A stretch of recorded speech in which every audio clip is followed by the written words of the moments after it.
All right, good morning. Yes, welcome to another NBA Strategy Show as we have another Game 7 on our hands in the second round of the playoffs. It's a big one between the Bucks and the Nets. A lot of stars out there, maybe some middle-range guys are going to work in, a couple of scrubs even too, depending on how we build this big lineup. And as we saw last night, a couple of people following simple directions on this site, clearing some big money. Good news is that the boss is in the house. Alex Baker, you know him as Awesemo, of course, at Awesemo DFS, at Shander Show for me. Good morning, sir. Morning, man. Yeah, this wild slate last night. It was kind of intriguing because they really kept us guessing with Donovan Mitchell and Yeah. Mike Conley right up to game time. I was like driving and I was like, I gotta stop at a rest stop. If Donovan Mitchell's out, I gotta make some changes. But fortunately, that didn't happen, and it was kind of tricky because Donovan Mitchell, I thought, would take a hit to some assist rate and usage with Conley being back, but it didn't seem to happen. And he was the guy you needed to win all the money last night. Absolutely. I know that half of the slate was on Terrence Mann and some other names too that we saw, Seth Curry and Tobias Harris earlier trying to get it, but it wasn't really as dominant performance like from Joel Embiid. Trae Young really stole the show in the early game. So even looking at kind of how people were putting together rosters and how, approaching that slate last night, that was the biggest difficulty was you knew the questionable tags with Trae Young or Joel, those guys were playing. But to factor in that 2-game slate where you had to lock in ahead of time and not really knowing what was happening with Mitchell and Conley, seems like anybody who just was like, yeah, I'm not even going to approach Donovan Mitchell like he's injured, paid off exponentially, including I know we had somebody here following our own metrics and directions on Awesemo clearing the 100K last night. Here I'm thinking like, all right, I get a pat on the back from my 300, Alex, but a monster win from another Awesemo member of the community. Wow, that's amazing because it's not easy to win one of these solo. So that's quite the accomplishment. My goodness, man. And yeah, you talk about the lineup right there. Young man, Herder, Royce O'Neal, I think probably was the one, right, that stands out just because if you look at ownership. Now, Donovan Mitchell, I guess there was the concern about if he were playing, how much he would play. And also, I understand why people would be concerned on the 2-game slate having to lock in early. But, man, I mean, Royce O'Neal, difference maker right there. And even overcomes a frozen night from Rudy Gobert, Alex. I was surprised. Now, wait a second. Do we not see Awesemo in the top 10? What happened? I know you're on the road and all.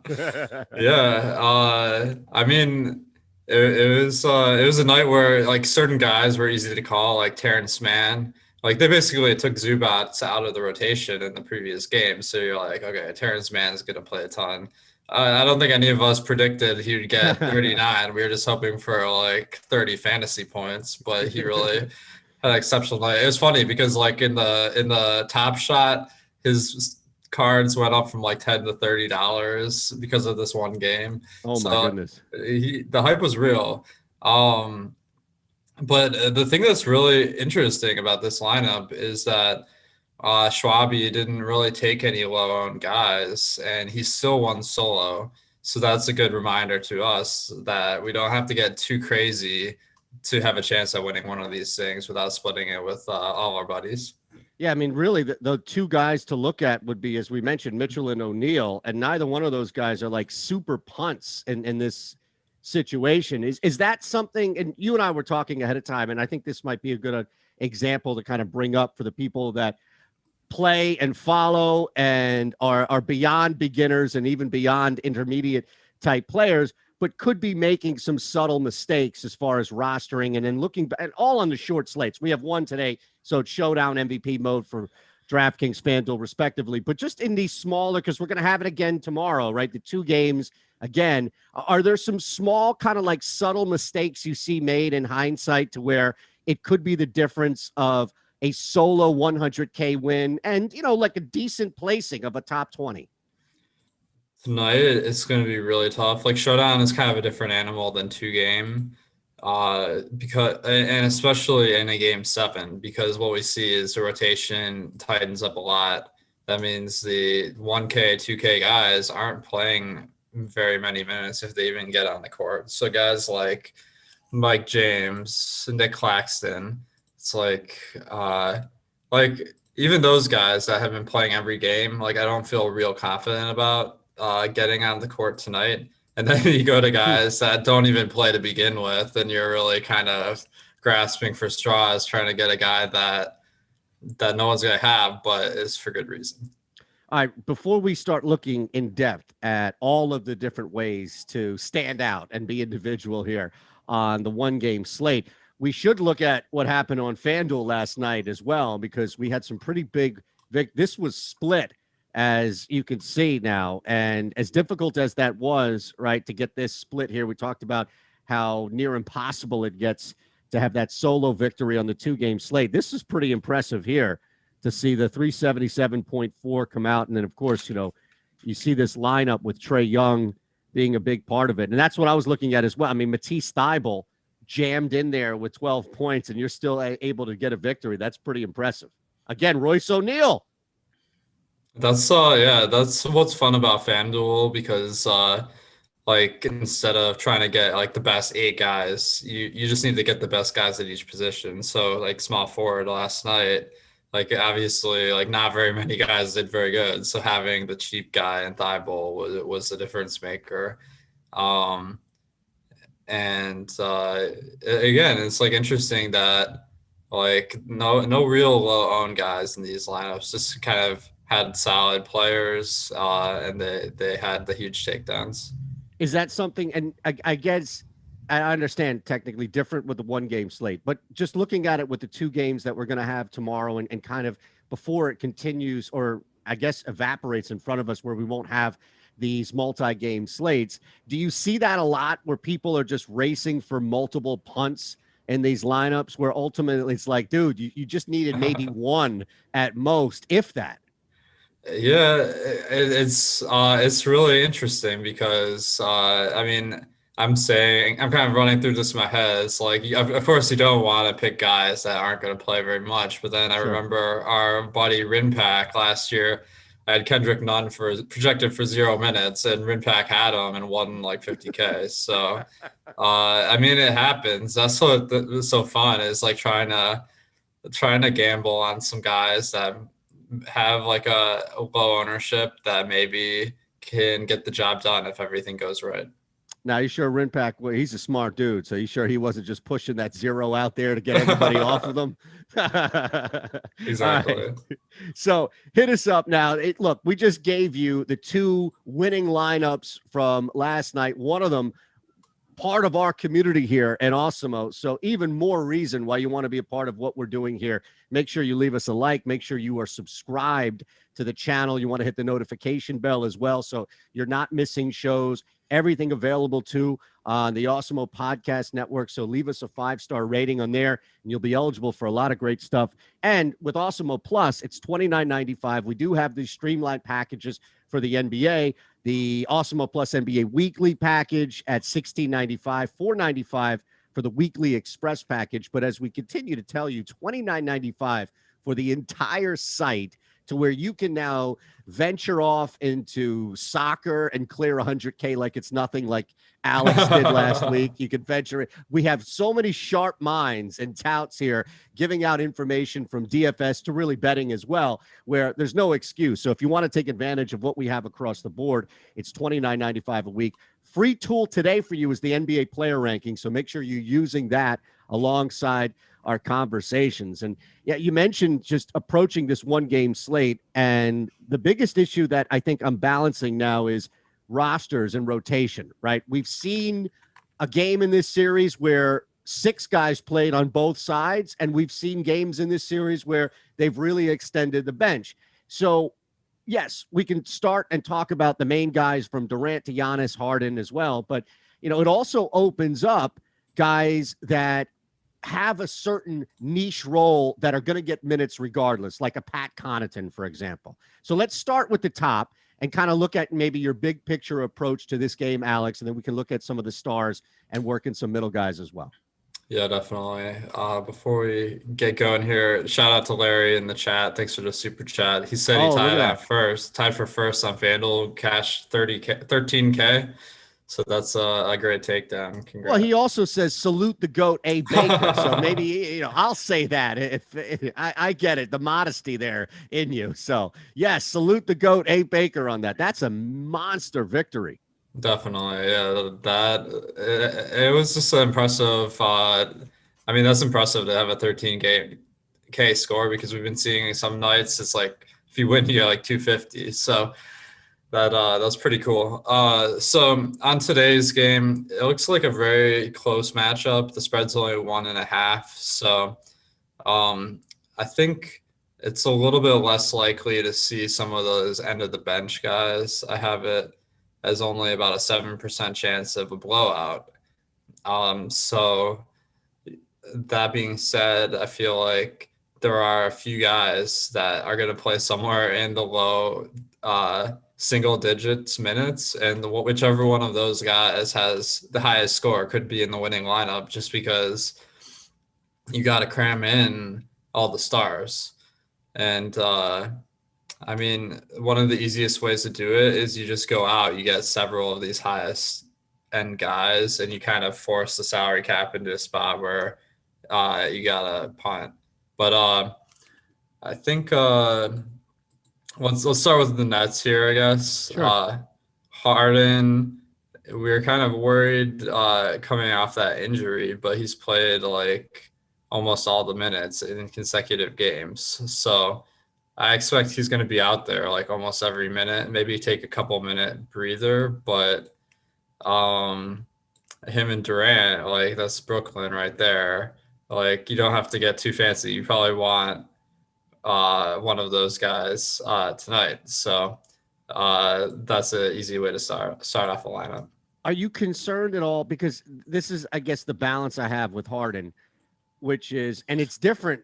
And I think people need to recognize the difference if you don't already between he can still have a pretty good DFS night while having a shitty real life night. But I'm concerned a lot of just about his movement, his lateral movement. I see a lot of times those jumpers look short. Now, the third game back, we should expect him to get a little more comfortable. So I do think that there are some competing themes here with his health, but he's also James Harden, right? Like he's also a guy who's talented enough where he should be able to get you a baseline performance that's better than 40 to 50% of the people on the floor altogether, right? Yeah, and he doesn't even have to really be playing well to do it, like you're saying, because he can get assists, he can rebound pretty well. So if I mean, he hasn't had super high usage over the playoffs. He's only at 23%, which is kind of surprising. But I mean, he's James Harden. So the one play I can see here is like there's a non-zero chance Harden ends up playing a lot less minutes than we expect, just because it seems like he's tweaked this injury like several times. If he does, then Bruce Brown and Mike James could come out of nowhere to have a big night. Yeah, that's the thing where so much of the guys below Harden, it's contingent on injury, not performance, right? Right. Like James Harden could be healthy and have maybe not a great game.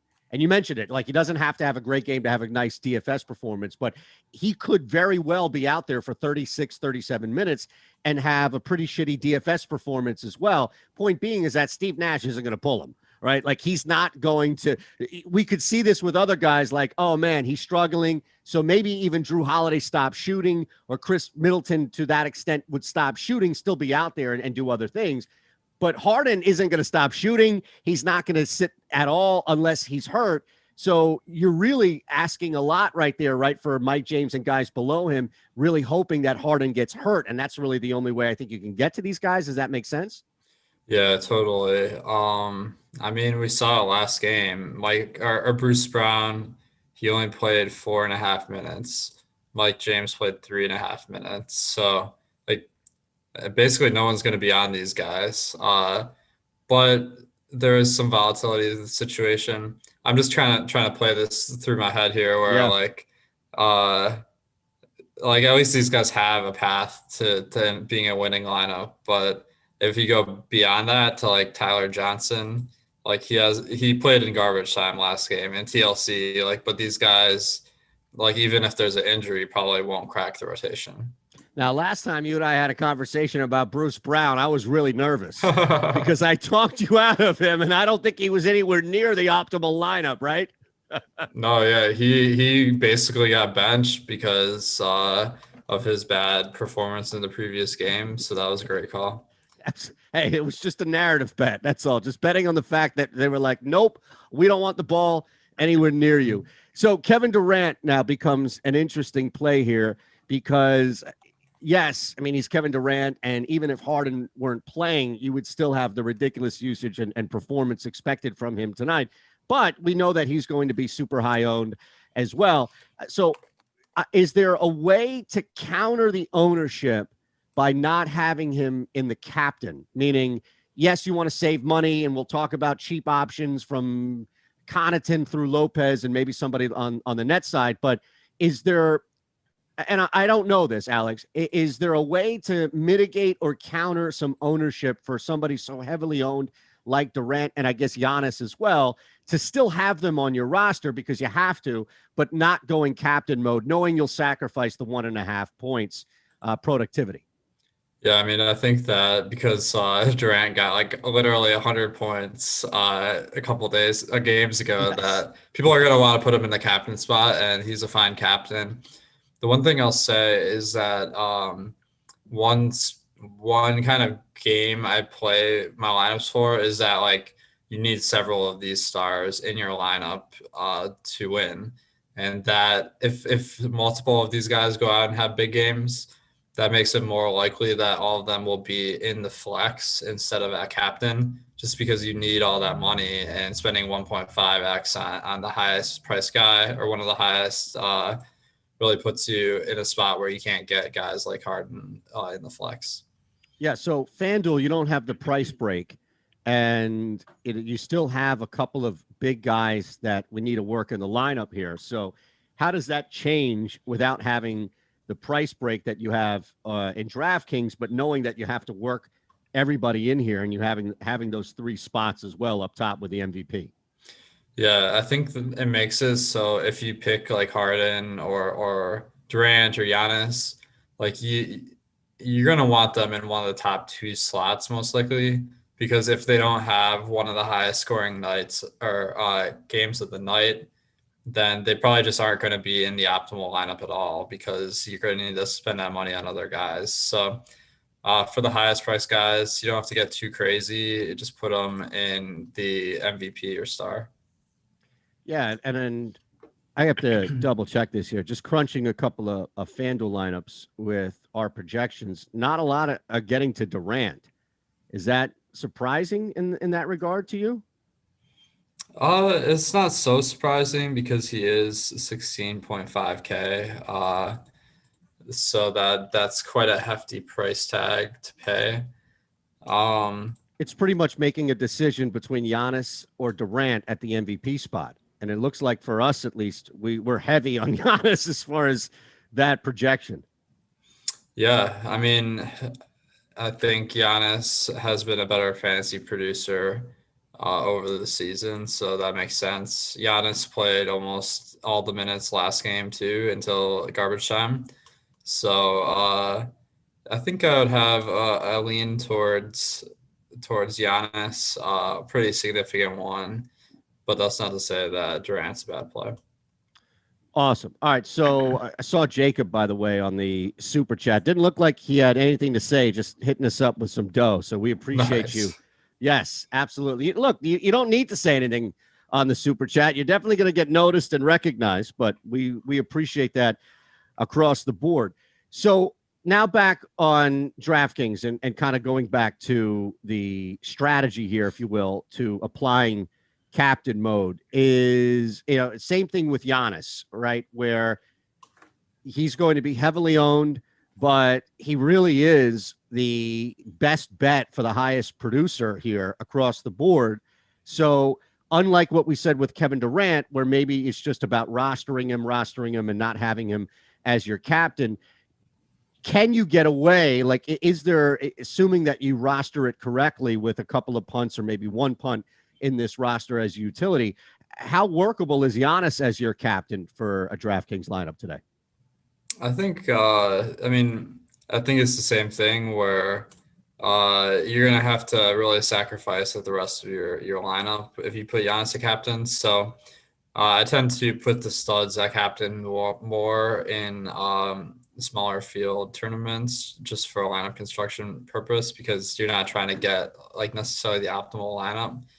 Or I mean, more to the point, like, okay, so you have Giannis at captain, that costs you 18K. Yep. So then, like, everyone who has Giannis at captain is spending 32K on the remaining 5 players. That's not a ton to spend. So what you end up with is, if you pick Giannis at captain, there are just fewer ways to build that lineup, and a lot of them are going to be heavily duped. Yeah, you're going to have to deal with 2 punts and at least 1 mid-range guy. So I'll give you what comes up as a projected crunch here with Giannis as the captain. It's Giannis and then the 2 punts with Connaughton and Shamet. And then you have a mid-range guy with Lopez. Holiday, you can, but again, you're choosing between Holiday or Middleton at this point. So Holiday comes up, and then Harden over Durant. So everything is a choice, right? And the only time that you have more flexibility is with the punt position. So I get it. Like, Pat Connaughton could have 20 tonight based on open looks and the fact that he'll get minutes. I don't know about Landry Shamet, but it's such a decision. Every single roster spot here after Giannis is the captain, to your point, is a decision where you don't have the luxury of rostering a Holiday and Middleton or a Harden and Durant. Totally, yeah. And there are no Terrence Manns on today's slate that are just really low priced. So it's a good guy to put at captain, because if he goes out and has 80 points, like, you're going to need him at captain, right? But the problem is, the more people that are in the tournament, like, the less you're going to win when that happens. So those are 2 kind of like counterbalancing factors. Now I'm seeing mixed reaction here on the stream about Pat Connaughton. So I want to make sure that, that the love for Connaughton isn't as strong as like the Melo or playoff Rondo. We don't hurt people's feelings here. But look, the only thing that I think would be a deterrent for Connaughton at captain is that everybody's going to play Connaughton at the captain spot, right? Yeah, I mean, Connaughton, he's up there with Giannis and Harden tonight. But actually, like, for real, I mean, he's the one guy in the bench unit that didn't get his minutes pinched last game, so it's easy to feel confident in him. What I could see happening too is, if the Bucks trail in this game, like, they might take PJ Tucker off, try to get someone who's got a little bit more offensive game. That's where Pat Connaughton could really shine. It mentioned the line too, and it's moved and everything on Odd Shopper. Of course, that's where we go each and every time that we're referencing odds, that we're referencing games, that we'll reference a couple of player props here, including one with Giannis that I want to get to with you, Alex, here. But just looking at, and again, Odd Shopper, everything is done for you. So that's the beauty of it, from predictions to player props to just looking to see how lines move. You want to make sure that you are constantly checking oddshopper.com. And that's how I saw initially this line move. So it's moved theoretically from Milwaukee 2 points, 2 full points. This thing was a pick 'em at first. And I think a lot of people realized, hey, if I can get Kevin Durant at home, game 7 and a pick 'em, I'll take it. But I'm just curious, the total is pretty low here at 215. What do you anticipate as far as game flow? Do you think that we're going to see a couple of guys like 2, maybe 3 stars stand out and still do the majority of this work and maybe race to a 250 type total? Or do you see something along the lines of where the books say maybe we get to like a 208, 205 type total, which again, doesn't mean that everybody eats and everybody has big games, but if you get the right guys having the big games, you'll clear some money. Definitely, yeah. I haven't researched the over-unders a ton, but I do know that in the playoffs, when you have star players playing like 44, 45 minutes, the pace of the play just slows down because they're basically trying to keep them like on the court. So I assume that's a big reason why they're not projecting to both teams to score like a ton of points tonight. Do you just think, as far as the game flow itself, just anticipating how this game's going to play out, you like Brooklyn winning? Do you think it's going to be, and we've seen this where even Milwaukee winning, they've been able to control the tempo. And your point, I think, holds across without even having the numbers in front of us, where just watching these games, when one team is ahead and really controlling the game, we've seen slow tempo and lower scoring. Yeah, I mean, as far as leaning one way or the other, like I kind of have a lean towards Brooklyn, I guess. Okay. I mean, they're playing at home. I feel like 1.5 points for a home team in Game 7 is pretty low. So that's telling us that Vegas really thinks the Bucks are a better team, possibly because Harden is not at 100%. So that's the question. If you feel like Harden is at a good health right now, then the Nets bet makes a lot of sense. If you think that he's not playing well, then betting the Bucks makes sense. Two books we have. You can get 2 points for the Bucks. I'll just tell you, go to OddsShopper. I won't spoil it out there for you. Head to OddsShopper, and you can actually get 2 full points for the Bucks. And I agree on that. A lot of it is based off of injury and just concern, I think, overall. So looking at now these lineups and looking at Pat Connaughton, and I think clearly becomes, especially we have him third on our boom bust probability today, and it's a great tool you should be using across the board. $29.95 for everything here at Awesemo Plus, and one of them is the boom bust probability, where you can see everything from the boom as well as ownership percentage, optimal lineups as well. But right there is Pat Connaughton, Pat Connaughton by a mile. And we talked about some of these higher cost guys working in Giannis and maybe Harden as well. So before we look at anybody else, as far as Harden is concerned, working him in the lineup, clearly you have to, but are you working him in as a captain, maybe as not a cost pivot, but maybe an ownership pivot compared to Giannis and Durant as the captain? Yeah, I mean, I think Harden is a fine captain. Not really standing out a ton. So what I would do is look at the ownership projections, like you're suggesting, to kind of get a read on what the field is thinking here. So obviously, one of the perks you get as a member. Harden, we have him at 14% captain, which is kind of in the same ballpark as Durant and Antetokounmpo. Okay. Now, the next highest owned guy, not at captain necessarily, but overall, it's your boy Pat Connaughton. Look at that. how do you feel about that now that you know he's going to be 50% owned?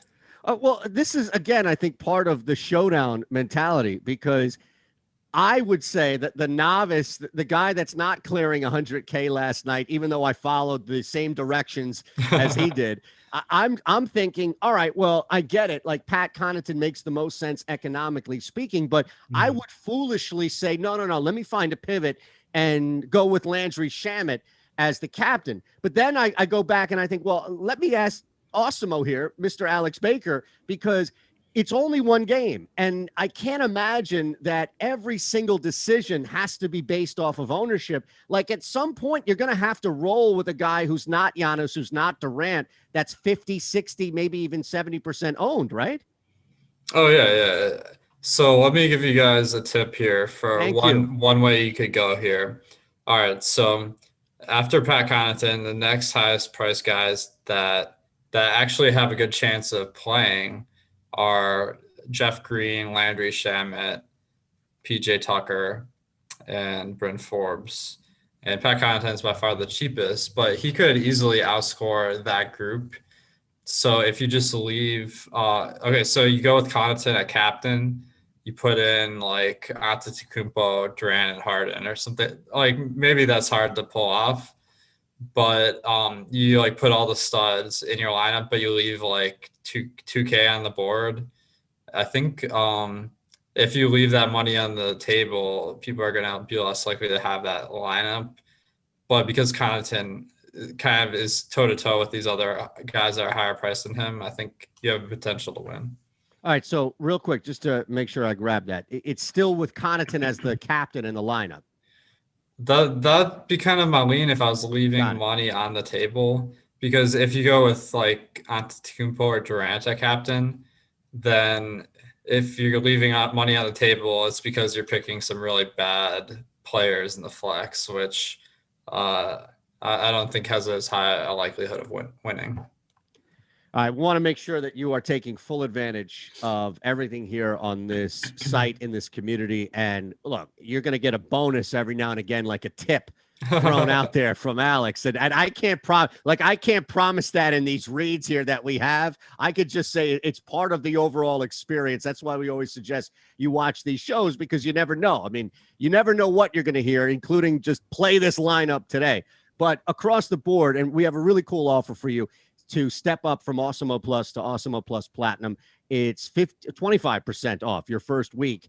If you use at checkout our promo code here, you can see it. It's all one word. It's the name of the show in caps, NBA Strategy Show. 25% off your first week with Awesemo Plus Platinum. And you can see immediately the difference and depths of what you can use and what you have access to with Awesemo Plus Platinum. And we are constantly, like, think about that. A lot of times, it doesn't matter what you're buying, what you're using, what commodity it is. Once you're in, that's it. They forget about you. And you constantly see these new offers and for new users. Well, look, if you're Awesemo Plus already, we're giving you something to bump up to Awesemo Plus Platinum. That's, again, what we're constantly doing here, is just trying to give back and reflect, and then hopefully put up more, which we do each and every day, every show, winners with the Awesemo profile. And again, man, that's the best part about it. Is the second best part about it, right? The best part about it is seeing your own name up there winning 100K. But seeing so many people in the community continue to win and then come back and hit us up in the super chat. Thank you, Alex. You're the GOAT. It's pretty cool to see all that. All right, let's look at some middle range players here, Alex, because I'm interested to see where we can go, especially from a captain mode on DraftKings, because Pat Connaughton is going to be up there a lot. You mentioned, though, before actually we get into these middle range guys from a cost standpoint, I am curious about Landry Shamet as a pivot at the captain. You mentioned you expect him to get some more minutes, and clearly the cost is there. He's much closer to the Pat Connaughton range than he is the Brook Lopez and that middle Jeff Green range. So how workable for you would Landry Shamet be in the captain spot tonight, assuming it would be a pivot to the heavier owned Pat Connaughton? I think he's fine in the captain. It's kind of the same logic. I wouldn't have felt that confident in Shamet today, except the last two games. They've really prioritized him over guys like Bruce Brown. And I think that might have coincided with that game that Bruce Brown kind of blew. So it's not that hard to see that continuing tonight. But I mean, he's a little shaky. I can't really see any injuries like benefiting him a ton. I think the best that could happen is maybe Jeff Green, they take off the court because of like foul trouble, or because the nets are down, and then maybe Shamet could get in the lineup just to hit threes and stuff. But I don't know if like he has a path to big minutes, but he'll be like a solid rotational guy today. So we start to look at some guys in between, right? And we can go from kind of the baseline, maybe a Brook Lopez at 6K, all the way up through the Middleton and the Drew Holidays, if you will, here on this slate. Middleton at 10K. And now look, Middleton, after what he's done the last couple of games in victories, shouldn't shock anybody that his price is up. But I am curious, starting at Middleton, this is maybe the first time that we look at cost being an impact on this one game slate, especially if you are trying to get to some other guys on here that are more expensive than Middleton. So I think there are two things I look at Middleton, Alex. One is he just isn't the basketball player we've seen that has this in his DNA or MO that he can put on an entire series worth of amazing performances. And also at 10K, I don't know how workable that number is even in this one game slate. Yeah, I mean, he's really priced up there with guys like Durant, Antetokounmpo. You get like a one or 2K discount, but I think Middleton's just overpriced today.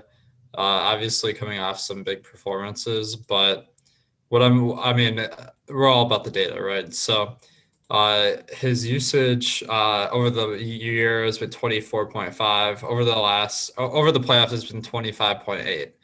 His assist percent has gone down from 22.7 to 16.5.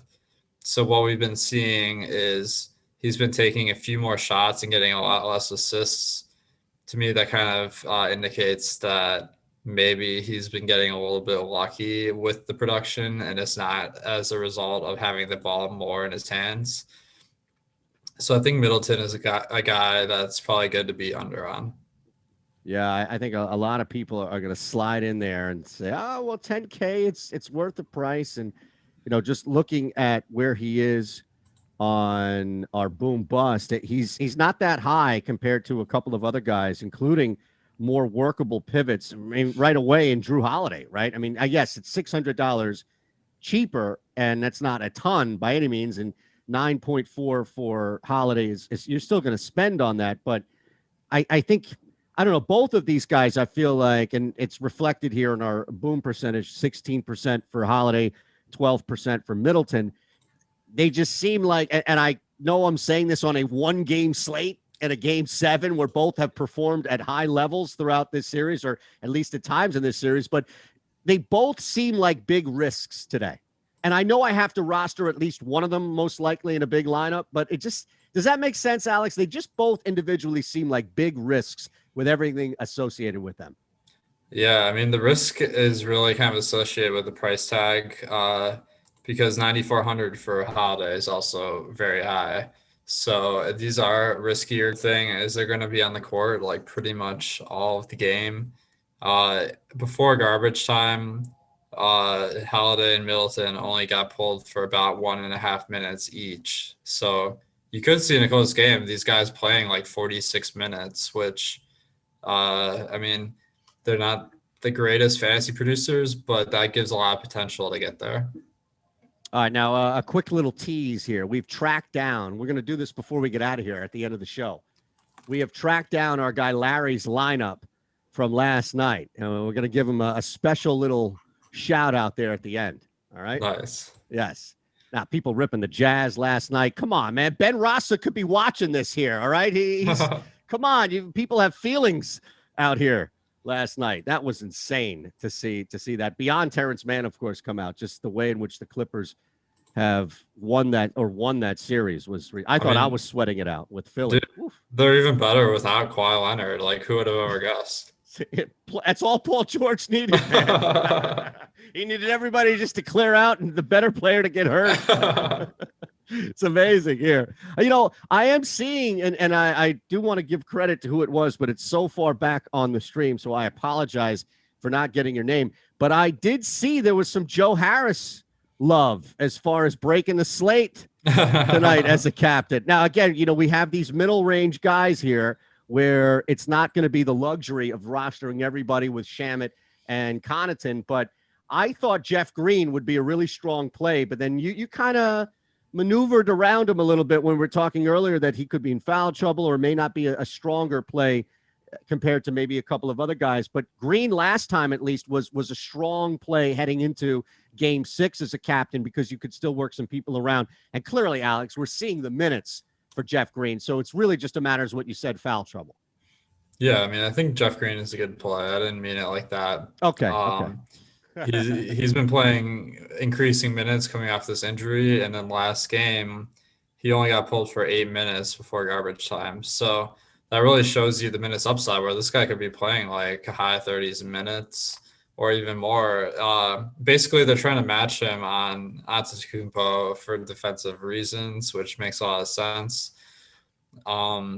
That's where my concern of foul trouble comes, where like if you're guarding one of the best players in the league, like maybe you're more likely to foul out than average. But the price of 5,200, he's one of the guys that is in an affordable range that is locked into big minutes. and the other guy is PJ Tucker. So Jeff Green's a lot better for fantasy. Okay, fair enough. Now, where else, as we start to look around here in this kind of middle range guy, and again, Brook Lopez pops up a lot, just under Jeff Green as far as being able to boom, and we also see him pop up a ton in crunch lineups because I imagine his price workable at 6K for a utility spot, and also look, last time he didn't nail any threes, but blocks, rebounds, hopefully 3-point shots. There are paths, I should say, pardon me, for Lopez to get you some points. For sure, yeah. I think Lopez is solid. He's been playing more minutes because Bobby Portis, they decided to remove from the rotation. So there's really no threat to his minutes at all. So I think he's a very strong play tonight. 6K on DraftKings is a very reasonable price. So he's definitely going to be a staple in my lineups. Captain? You're gonna can we get to a captain here with Brook Lopez? Again, you're gonna pay a little more, but I think you can. Like with basketball, I mean there's enough variation. Like basically you're looking to have the guy that has the biggest variation from the projection in the captain spot. So Brook Lopez being a guy that shoots threes, grabs some boards, he definitely has that volatility to get you to first place. Well, I'm just trying to find now. What about Harris here? We're moving around in this mid-range guy. We don't have Joe Harris like PJ Tucker. I guess we should have brought up in that lower range, but 4,400. He's starting to creep up a little bit there. So, well, everyone knows PJ Tucker is a lock, so we don't really need to talk about him a ton. Is that it? Is he lock? Is he full on lock mode? Is that how you're building lineups? You hit that little lock button at the top to make sure every single thing has PJ Tucker in it? Definitely, yeah. I mean Tucker, like he's getting big minutes, so I'm joking about locking him, sure. But his usage is only 7%. The assist percent's like 4% over the playoffs, and he's a little bit better at rebounding, but not great. So I do feel like he just doesn't do anything on the court, but there aren't that many guys that are going to be on the court, and he will be. So he's worth considering. It is amazing, though, right? And, I have that with Thibault here in Philly, where it's like, especially if somebody gets in foul trouble, like we saw with Ben Simmons, there's going to be a path. There can be a path for that kid to play 25 to 30 minutes, depending on scenario here. And I can imagine that it's just like, do something. But, because that he's going to be out there forever. Tucker at 4,400. Now, I guess the counter to rostering Tucker tonight, outside of the cost that is going to be in your favor, would be ownership, too, if people think that they're going to be smarter than everybody else. But do you really have to roster PJ Tucker tonight? No, not at all. I mean, like, he could play 35 minutes and score 10 fantasy points, and no one would be shocked. No. The main thing is he's just not that cheap right now. So comparing him to a guy like Pat Connaughton, like I feel like I lean Pat Connaughton just for the extra money. And if Pat Connaughton outscores PJ Tucker tonight, that would be the least shocking thing. So it's not like I'm scared to dig a little bit deeper than PJ Tucker. Now, I don't know if you factored this in on your analysis tonight, Alex, but that Florida kid is reminding us on the stream, the winner of this series will be the team that scores the most points tonight. I love that. That's what this is all about, is scoring the most points. So that's very astute. Fair enough. We just like when people come prepared. That's all we're asking, right? You hit us up with a like, you subscribe to the channel, and you share across any social media platform that you choose. And then, if you'd like to come prepared with that level of analysis, then we love it. We love it. Now, Street Preacher, that's pretty funny. Alex going to take an aspirin after the show after recommending Tucker in lineups. Yeah, I'm just trying to do the psych out where I'm trying to get everyone off PJ Tucker so I can have him all to myself. I swear, if this winning lineup has Awesemo and PJ Tucker as the captain, you know this chat is going to riot, right? You know that. You already know it's going to happen. Oh, my goodness. See? And then he's just going to say next week, I told you so. I told you so. PJ Tucker. I feel like we're the channel on YouTube that is all about PJ Tucker. So if you like PJ Tucker too, make sure to give us some love. There you go. Right. Exactly. This is the PJ Tucker community here, the fan club beyond that. Yes, we're providing winners. We have experts, Alex here, but no, most importantly, if you're part of the PJ Tucker community, then, and look, maybe that we've created that. Maybe we should be taking more credit for that. Maybe we here at Awesemo have created the sub community of the PJ Tucker fan group. I think we might see some tweets about PJ Tucker tonight. That's for sure. Yes. Be careful, man. If Tucker's going off, you might want to turn your mentions off. Oh, man. So Tucker aside here, we did talk about Joe Harris a little bit and, how workable he can be in there. Blake Griffin's another guy that played really well. And even in that loss a couple of games ago, was playing well in that first half. Like Joe Harris, you're spending more. I mean, he's not even in that Brook Lopez range where Lopez at 6K, Alex. So you're still spending a little more when it comes to Harris and Blake Griffin. Griffin at 7,800. We don't have him really predicted much as far as being able to boom in this lineup today, but I am curious kind of how you approach Blake Griffin in this showdown. Yeah, Blake and Joe Harris are interesting cases because both are playing like in the 30s in minutes, so we love that. And neither have been particularly like highly used on the court. Blake Griffin's playoff usage is only 12%. That's down a lot from his regular season usage.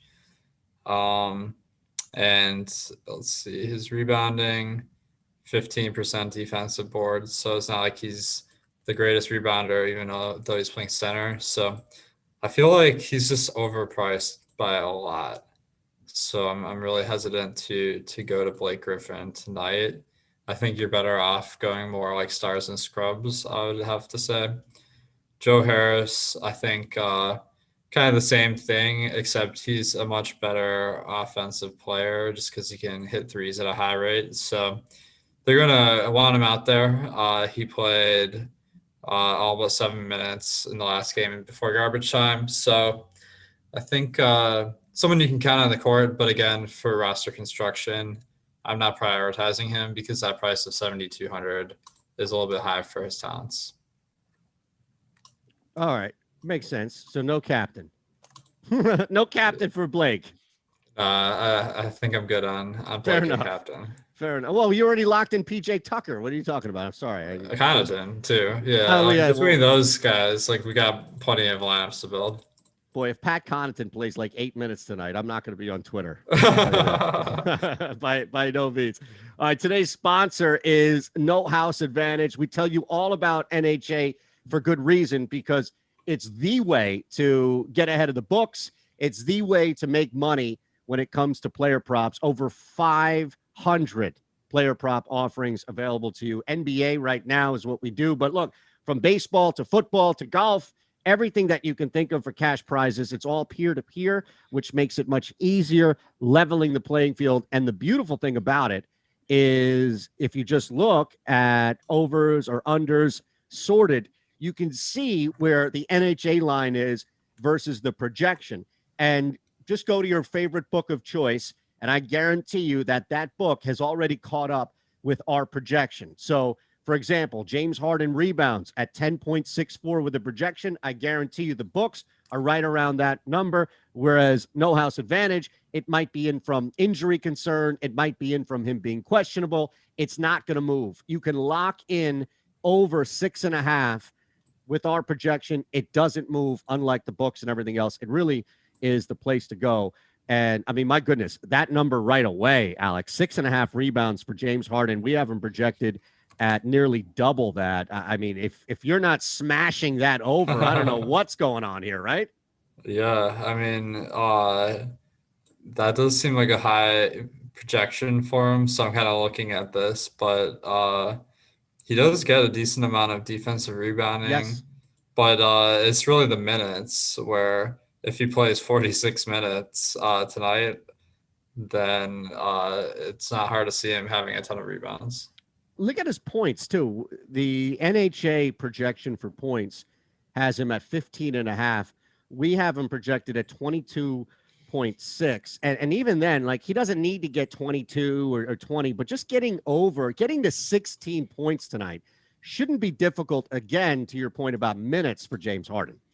Right. Yeah, I think that like these no house advantage props are probably based on the regular season. Yep. And now we got playoffs, so it just is a lot more minutes that they're playing, which should make the overs look pretty good.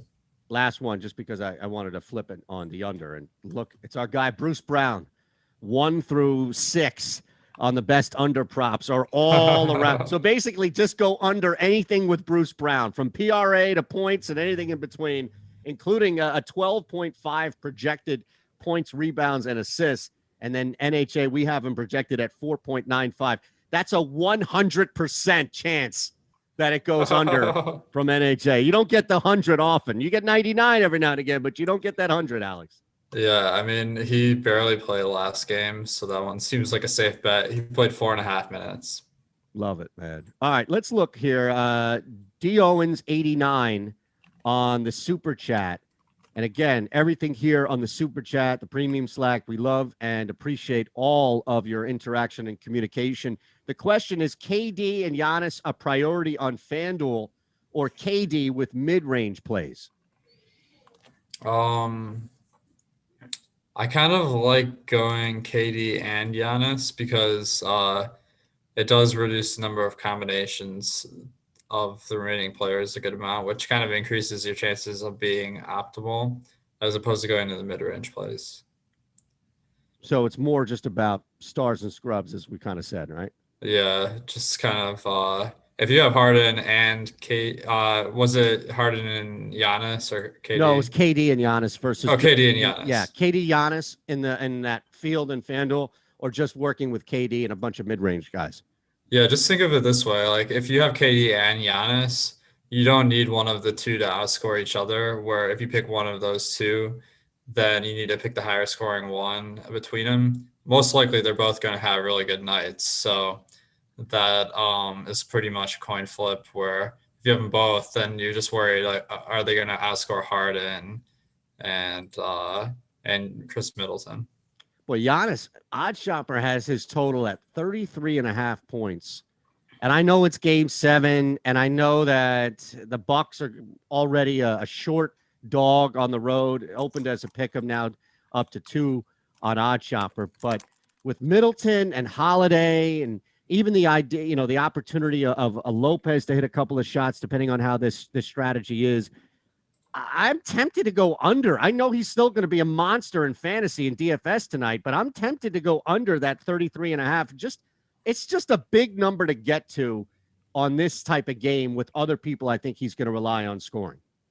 Yeah, I mean, usually the props are shaded towards overs, so anytime you say under, I'm kind of interested. So 33.5. I mean, which player is this again? Giannis. I think I have him for around there. I have him at 32.7. So ooh, okay. But it is more likely that the under happens. So I like it. Now, I've seen this prop go up 3 full rebounds since 2 games ago.